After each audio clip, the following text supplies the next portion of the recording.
In the middle of West Africa, surrounded by dry plains and modest towns, lies Burkina Faso, a country that's long been overlooked by the world. Most people barely noticed it on a map, often writing it off as just another poor nation in a tough region.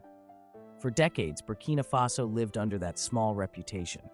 Many of its people scraped by in rural villages, where nights fell into total darkness, schools struggled without electricity, and hospitals could hardly keep life-saving equipment running. But that old picture is starting to blur. In its place is a new, almost unbelievable story of ambition and daring. Right now, Burkina Faso is building something so large it seems impossible at first glance. An $800 billion hydroelectric project that promises to light up not just Burkina Faso, but an entire corner of Africa. The man behind this bold vision is Captain Ibrahim Traore, a young leader who came to power in 2022 after a military shakeup. In a place that's known more for coups and political upheaval than massive engineering feats, Traoré is trying to rewrite what's possible. His plan revolves around the Mohune River, a broad waterway that cuts through Burkina Faso's rugged terrain. Where others saw difficult land and seasonal floods, Traoré saw potential. The idea is to build a system of 11 enormous dams along this river. Together, they'll form the backbone of a smart electric grid that's set to deliver clean power across 15 West African countries. It's not just about lighting homes, it's about powering schools, hospitals, businesses, and farms. In short, it's about giving millions of people a fair shot at building a better life. When first announced, the $800 billion price tag triggered more skepticism than excitement. How could a nation that's wrestled with poverty and relied heavily on foreign aid possibly afford such an undertaking? Critics in Western capitals dismissed it outright. But Traoré pressed on, framing this not as an act of desperation, but as a deliberate choice to break from old patterns. For too long, Africa's story has been shaped by outsiders, its minerals pulled out of the ground and shipped away, while its own people struggled without basic necessities. Traoré's project is something different. Instead of turning to Europe or the US for funding and expertise, he's built partnerships with emerging nations like Cuba, Iran, and Brazil. These countries have sent engineers and technicians not to take resources, but to help build infrastructure. It's a subtle but powerful shift. Burkina Faso is choosing its allies on its own terms, not through the legacy of colonial relationships or debt-heavy deals. To understand how radical this project is, it helps to look back at Burkina Faso's recent past. Formerly called Upper Volta under French rule, it gained independence in 1960 but remained largely at the mercy of nature. The land is dry, rainfall is unpredictable, and farming, the livelihood of most Burkinabe, has always been a gamble. Even in the capital, Ouagadougou, blackouts were routine. In rural areas, electricity was often non-existent, leaving families to rely on kerosene lamps or open flames that posed risks to health and safety. This lack of power didn't just make life inconvenient, it blocked progress at every turn. Children struggled to study by dim light. Hospitals couldn't keep vaccines cold or operate machinery needed to save lives. Entrepreneurs had ideas, but no power to run the tools of modern business. Over time, the gap between possibility and reality grew into a chasm. Then in 2022, Traoré rose to power on a promise of sweeping change. At just 36 years old, he was driven by a conviction that Burkina Faso shouldn't be forever dependent on the generosity or interests of others. When he looked at the Mohune River, he didn't just see water flowing past, he saw the future flowing with it. The blueprint that emerged was staggering. 11 massive dams would be built at key points along the river, each one carefully positioned to create a cascade of energy. As water moved from one dam to the next, it would spin huge turbines, generating electricity that would travel through thousands of miles of cables across Burkina Faso and into neighboring countries like Mali, Niger, Ghana, and beyond. But Traoré didn't stop there. He insisted on integrating the latest in smart grid technology. Instead of a patchwork system prone to outages, Burkina Faso's new network would use advanced software, even artificial intelligence, to balance supply and demand in real time. That means when a factory in Ghana ramps up production, or a village in Togo needs extra lighting for night classes, the grid can instantly adjust, delivering power where it's needed most. At the same time, the The system is being designed to withstand Burkina Faso's unpredictable climate. The dams will have spillways to control heavy rains and reserves to hold water during dry spells, keeping the turbines running even when nature doesn't cooperate. The smart grid also incorporates solar power, ensuring that if something goes wrong at one dam, lights won't just flicker out across an entire region. It's not hard to see why many doubted such a vision could ever get off the ground. An $800 billion investment is immense under any circumstances, even for richer nations. For a country where large swaths of the population still live without steady incomes, it looked fantastical. Yet under Traoré's leadership, construction has advanced with surprising speed. Local workers are being trained to handle high-tech machinery, learning skills they never thought they'd acquire. More than 1.5 million jobs have already been created, many filled by young people who once thought they'd have to leave home to find work. A former street vendor might now operate a crane, while a young man who once dreamed of migrating to Europe might instead program the smart systems that keep power flowing across borders. All of this marks just the beginning. In Part 2, we'll look more closely at how this project is reshaping daily life in Burkina Faso and beyond, from bustling markets to quiet classrooms, and why the rest of the world is now paying close attention, some with admiration, others with concern. As the dams rise and the cables stretch out like veins across the land, everyday life in Burkina Faso is beginning to look remarkably different. It's not just about new infrastructure, it's about how that infrastructure is reshaping what's possible for ordinary people. In the dusty outskirts of Ouagadougou, markets that once closed at dusk are now staying open well into the evening. Stalls glow under electric lights, traders keep their scales and card readers running without fear of power cuts, and shoppers linger later knowing they can see what they're buying. A woman selling tomatoes might set up a small lamp powered by the new grid, drawing more customers than ever before. Meanwhile, shop owners are investing in refrigeration, expanding what they can offer beyond just dry goods. These small changes add up, injecting fresh energy into local economies. Go a few hours into the countryside, and the transformation feels even more profound. In villages that had never seen electricity, families now flick switches and watch bulbs light up modest homes. Children gather around tables to study after dark, reading books instead of squinting over smoky lanterns. A simple ceiling fan runs through the hottest hours, making small, mud-walled houses a little more bearable. Health clinics that used to struggle to keep vaccines from spoiling now have reliable refrigeration. Nurses power up equipment they once couldn't dream of using in remote posts. Stories are circulating of operations that no longer rely on candles or handheld flashlights. In some places, maternal mortality rates have already started to drop because clinics can keep emergency equipment running through the night. It's also changed farming in dramatic ways. For years, Burkina Faso's farmers lived at the mercy of irregular rains. Crops would sprout and then wither under a scorching sun, plunging families into cycles of debt and hunger. Now, with electricity to run pumps, farmers are pulling water from rivers and underground wells, irrigating fields even during dry stretches. The extra harvest is not only feeding families, it's generating new income. Many farmers are selling surplus crops to towns and even across borders, building savings for the first time in their lives. This agricultural shift is also changing the social fabric. Younger people who once left villages for cities or risked dangerous journeys abroad are staying put, seeing that there's work and a future at home. Parents who watched their children drift away in search of opportunities are now hiring them back to help on expanding farms. Entire communities are stabilizing because the economic pull that once drained them is reversing. These personal successes are echoed by the bigger picture. Businesses, both local and foreign, are taking note. More than 40 green technology companies have already set up near the dam sites, drawn by stable power and the promise of an emerging market. They're working on everything from smart irrigation to lightweight solar panels and hiring locals who are learning technical trades once reserved for big global hubs. What started as a hydroelectric dream is slowly morphing into something like a tech cluster. Some even call it the Silicon Valley of African energy. This economic activity is setting off chain reactions.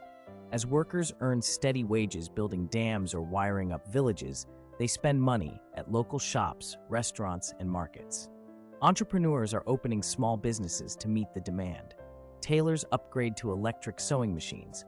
Bakers install ovens that don't rely on wood fires. Truck drivers find new contracts hauling goods from newly irrigated farms to city markets. In some regions, local banks are reporting record levels of small business loans, a sign of people willing to bet on their own futures. Burkina Faso's neighbors are watching closely, and many are eager to link up. The smart grid being built alongside the dams is designed to carry electricity across borders, supplying 15 West African countries. In Ghana, garment factories that once staggered operations around blackouts are placing orders for new machinery, confident that power will flow reliably. In Mali, secondary schools are getting computer labs for the first time. In Niger, water projects are plugging into the grid, planning to push back advancing deserts with sustained irrigation. Beyond Africa, attention is shifting too. When Captain Traoré first floated this plan, Western analysts largely dismissed it. To them, an $800 billion build-out sounded like a fantasy for a small landlocked nation with a history of coups. But the ground reality is forcing a reassessment. Investors from China, Russia, and India have moved quickly, offering to fund satellite labs, supply specialized turbines, and negotiate energy deals that could tie their own industries into Africa's growing power network. Europe is also paying attention, partly out of interest, partly out of concern. With the EU under pressure to cut carbon emissions and transition to renewables, Burkina Faso's massive hydro capacity looks increasingly appealing. Talks are quietly underway about a potential $20 billion extension that could run high-voltage lines under the Sahara, eventually feeding African clean energy northward into European grids. It's a prospect that flips decades of energy dependency on its head.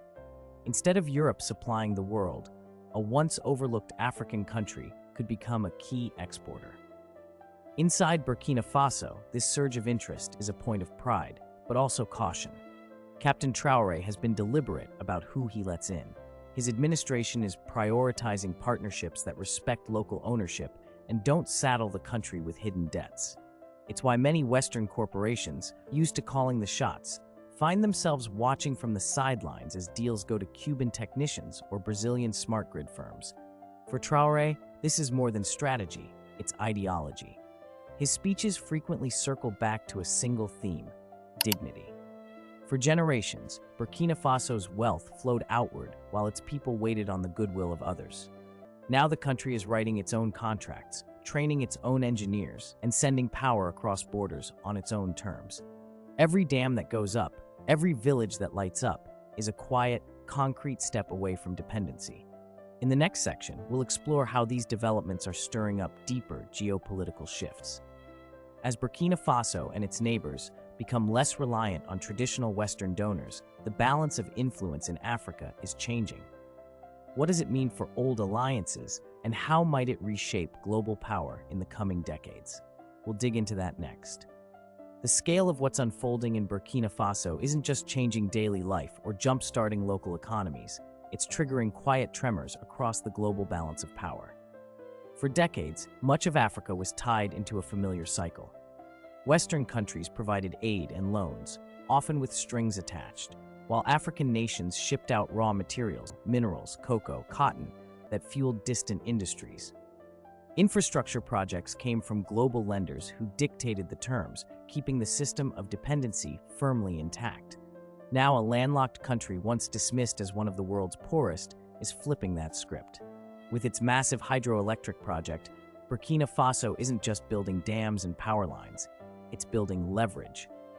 Every megawatt of electricity it generates is a bargaining chip. Each mile of smart grid cable extending into neighboring countries deepens Burkina Faso's influence. Ghana, Mali, Niger, they're all signing agreements to tap into this new power source. It means that Ouagadougou is slowly becoming a hub for regional energy decisions, a place where leaders come to negotiate power supplies and secure their own futures. This isn't lost on the bigger global players. China sees an opportunity to strengthen its Belt and Road ambitions by connecting with West Africa's rising infrastructure. Russia views it as a chance to expand its engineering and energy footprint. India is eyeing deals that could guarantee electricity flows to its industrial partners in exchange for technology transfers. Even Cuba and Brazil, nations with their own histories of being overlooked by traditional power centers, have found common cause in building something that's not run by Washington or Brussels. Meanwhile, Europe is watching with mixed feelings. On one hand, the EU faces enormous pressure to cut carbon emissions and transition away from fossil fuels. Burkina Faso's hydro and solar plans offer clean energy that could someday feed into European grids. Early-stage proposals are already on the table for undersea cables running through North Africa into southern Europe, a future where African water lights up European homes. But there's also unease. For decades, Europe was accustomed to setting the terms of African development, funneling aid in ways that often doubled back to benefit European contractors, banks, and political goals.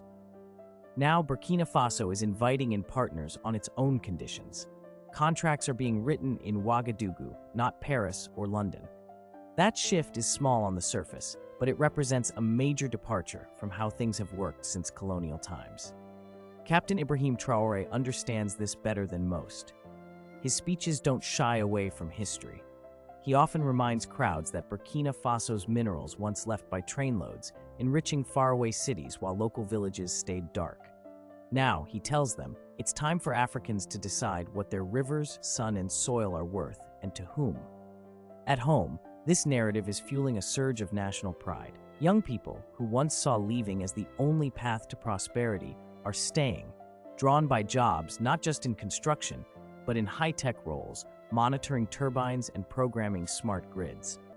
Universities are opening engineering and environmental science departments geared towards sustaining this transformation. Parents are pushing their children into these new careers, hoping they'll become part of a generation that never has to feel second class on their own continent. It's also changing politics beyond Burkina Faso. Neighboring leaders who once shaped policies around IMF loans and Western development targets are now watching as an African-led model starts delivering results. Some are drawing up similar blueprints for river power, digital grids, and regional energy markets that bypass traditional gatekeepers. What began on the banks of the Mohune River is gradually evolving into a continental conversation about self-reliance. Of course, it's not all seamless progress. Big projects attract big challenges. There are environmental concerns about how multiple dams might affect fish populations or downstream farming communities. Local activists worry that in chasing regional export deals, rural villagers might see their own water needs sidelined. Maintaining the delicate balance of growth, fairness, and sustainability is going to be one of the hardest tests for Traoré's administration. Burkina Faso has moved from waiting on foreign grants to negotiating multi-country energy deals. It's a shift from being seen as a charity case to being treated as a serious economic partner. The West is realizing this too late.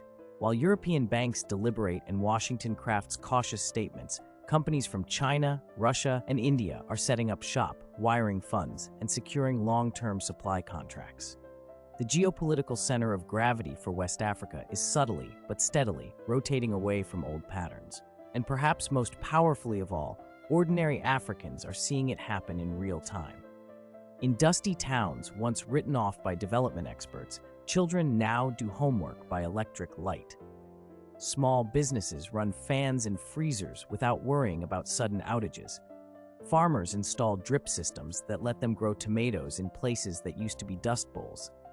Across the region, there's a spreading sense that they're no longer simply passengers on someone else's train. When future historians look back, they may well see this $800 billion hydroelectric gamble as a pivot point, the moment when parts of Africa stopped waiting for permission to build their dreams and just started building them. A country that was once defined by its lack of power is now literally and figuratively generating it, selling it, and using it to rewrite the rules. If this story of transformation, pride, and bold ambition resonates with you, we want to hear your thoughts. Drop a comment below and tell us what you think about Burkina Faso's incredible journey. And if you believe more people should see how Africa is taking control of its future, give this video a like and share it. Don't forget to subscribe to our channel so you never miss stories like this, because the future of this continent is bright, and we'll be here to cover every step.